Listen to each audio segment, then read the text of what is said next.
গোবিন্দ ওরকম মারছে। মারার পরে আমার বাবা ভাবতে মাটি লাগে, আমার বাবা ঘরেও মারছে। আমার বাবা বয়স্ক লোক তাকে মারছে। আমরা ওই ছয়টার দিকে ঢুকে পড়ার পরে আপনার 9:30টার দিকে আমার ওই দোকানের থেকে মাটির পাট যেগুলো আপনার পায়খানার ট্যান দিয়ে করা হয় ওগুলো ভাঙতে চলে আসছে। আসে যখন আমাদের বাড়ির উপর আসে যখন হামলা করে, বাড়ির উপর আপনার লাঠিতে বাড়ি উড়ি মারতেছে, হাতাতে মারতেছে, তখন আমরা বাপ 3 ভাই বাড়াইছি। তারা বাড়ানোর সাথে ওনারা পেছন দিকে দৌড় মারার পরে ওখান থেকে ওনারা পাটকেল শুরু করছে। তখন আমাদের গ্রামের লোক সবাই বাইরে হয়, আমরা যাচ্ছি বাসাও আমাদের মারধর করতেছে।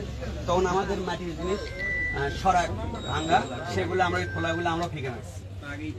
জীবন্ত বাড়ির উপর এসে হামলা করতেছে, যদি এই ভয়তে যদি ওরা ভয় চলে যায়, তাই এক পর্যায়ে ওনারা ঢাল মারা শুরু করে আমরা মারলাম, খোলা মারলাম। মারার পরে আমরা বললাম যে বসে থাকি, রাতটা বসে থাকি। ওরা 10 মিনিটের মধ্যে আরো কোথায় থেকে বাইরে থেকে লোক সংগ্রহ করে আনে লাঠি ঠেঙ্গলে একবারে ধাওয়া করছে। আমার গ্রামের লোকজন সবাই চলে গেছে। আমরা যেহেতু মুখের সামনে আমাদের বাড়ি, আমার কাছে ধরেন ইচ্ছা মতো মানুষ যা সুস্থ আছে এই পর্যন্ত না মারলে নয়। বড় ভাই কুড়াল মারছে মাথায়, যেহেতু 15-16 দিনের ঘটনা হচ্ছে তো শুকে গেছে। তারপর বাবার হাতে মারছে, রক্ত দাগানো আছে কিন্তু শুকে গেছে, গেঞ্জি ধরা আছে। এই পর্যন্ত মারাটার পরে আমরা তো আবার ঘরের মধ্যে গেলাম।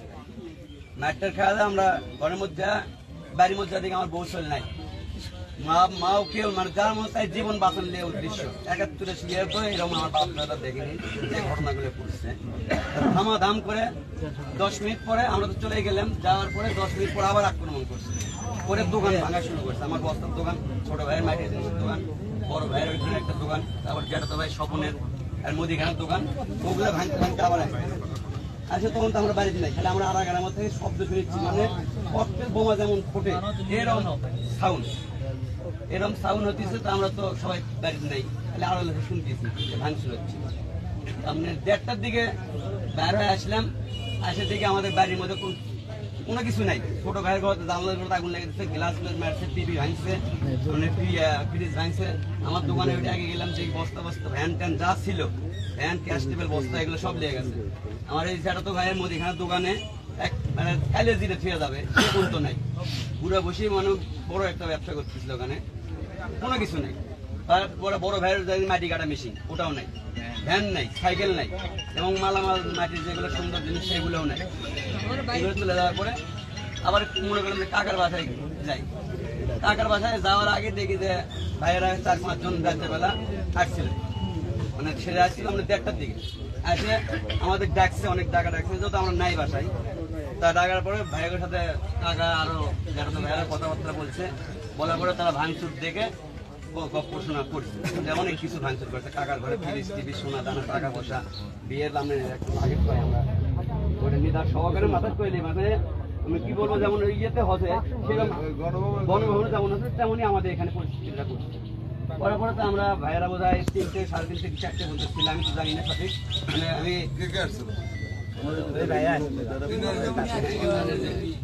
আমরা 4টে পর্যন্ত ওদের পাশে ছিলাম, 11টা থেকে 4টা। এরা ভয় পাচ্ছিল যে আমাদের পাশে থাকে। আমরা যুবদল, ছাত্রদল, বিএনপি সবাই কেউ বাড়ায়নি। ইনারা যখন আসে তখনই মানুষ বাড়ায় মাইক মার্কাতে তাই আসি আমাকে ভাইয়েরা পরে আইছিল, আমরা তো বাড়াইনি। পরে ওরা ডাইকে করছে তোমরা অন্তত পলের পালাটা আগুনটা নিবে, এই ধরনের ভয়েতে মানে বের হচ্ছিল না। কথা বললাম ওখানে ধরেন যে খেরের পালা 2টা আগুন লেগে দিচ্ছে, ওনাদের কার্তিক নামে ওর গ্লাস ঢেল মারছে, এখানে এক বড় ভাইয়ের বাড়ি মারছে। সাথে আমার ওখানে সাতনদার মাটি, যেগুলো আমরা পরিশ্রম করে মাটি জিনিসগুলো বানাই, সরা কাঁচাগুলো, এগুলো কাঁচা মাটি এমন ভাবে মারছে। আবার আমি ছাদের উপর গেছি এই পরশুদিন ডিউটি দেওয়ার সময়, যে কোনো একটা বিলাই জব করছে, মানে অন্য বিলাই কিন্তু ছুটে মারছে, এই বিলাইটা এখনো পড়ে আছে। তাহলে জীবন একটা প্রাণী, তাকে ওরা ছাড় দেয়, এরকম কুখ্যাতি করা এমন ভাবে করছে। মানে কি আমাদের দলীয় বলতে এরা ধরেন যে আপনি 3 দিন হরতাল করছে, এখানে হরতাল পরে 5 তারিখে তো এই ঘটনা করছে। এখন দলীয় এর আগেও আমি দেখছি, মানে যেমন 16 সালের কথা বলা, মাঝে মাঝে যখন হরতাল হয় ওই পক্ষের হরতাল করে, এই পক্ষের হরতাল করে। কিন্তু এটা আজকে যে 5 তারিখে যে ঘটনা করছে এটা অতিক্রম করে ফেলতেছে। এখন ওনারা বলে আমরা বিএনপি করি, আমরা আবার কেউ আমরা আওয়ামী লীগ করি, মানে সবাই মিলে সংগঠন একটা হয়েছে ওখানে, সংগঠন হয়ে মানে আমাদের উপর হামলাটা করছে। হ্যাঁ ভাই আপনি তো সেদিন বলছেন যে আপনি সেদিন কিন্তু বলছেন, আমি আপনাকে প্রশ্ন করছিলাম, আমি ওনাকে প্রশ্ন করছিলাম, আপনি কিন্তু এখানে বিএনপির কোনো কথা উল্লেখ করেননি। আপনি কিন্তু বলছেন ওনারা হচ্ছে আওয়ামী লীগ করতেছিল, এই কথা বলতেছেন। আমার কাছে কিন্তু প্রুফ আছে। আমি একটু বলি, আমি এখানে পলাশ ভাই আমি একটু বলি, আমি এখানে বাবা এখন তোমরা সাংবাদিক ভাইদের একটু রিকোয়েস্ট করবো, আমরা যে উদ্দেশ্যে আসছি সে কাজটা করি। এটা